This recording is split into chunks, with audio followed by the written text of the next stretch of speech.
Et je regarde le monde de l'art au Cameroun. Moi qui aime l'art, et je ne suis pas dans la flatterie, ceux qui me connaissent ça.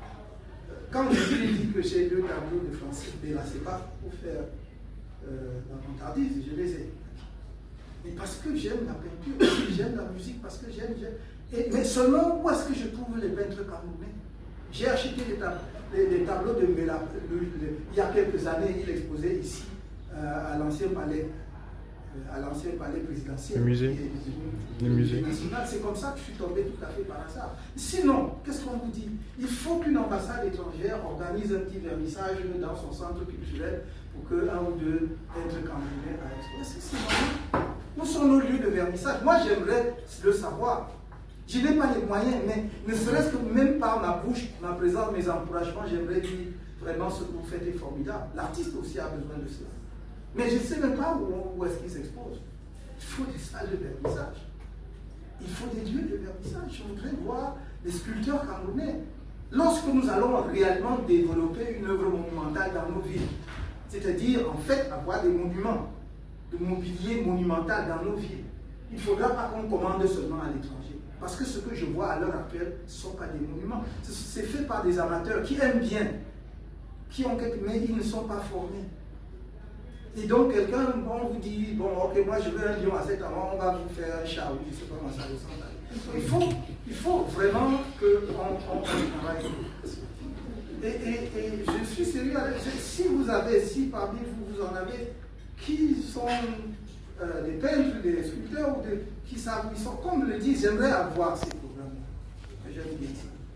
Il n'est pas normal que votre clientèle ne soit que des diplomates.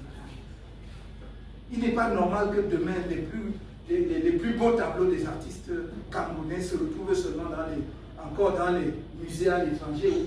On ne pourra même plus se battre, parce que cette fois-là, ce n'est pas à cause de la colonisation, parce que vous aurez vendu. C'est ça la vérité. Quand vous allez gagner en valeur sur le marché, les Camerounais n'auront pas vos tableaux, ils n'auront pas vos sculptures. Parce qu'il y a des gens qui aiment, mais qui ne savent même pas où est-ce qu'on trouve ça.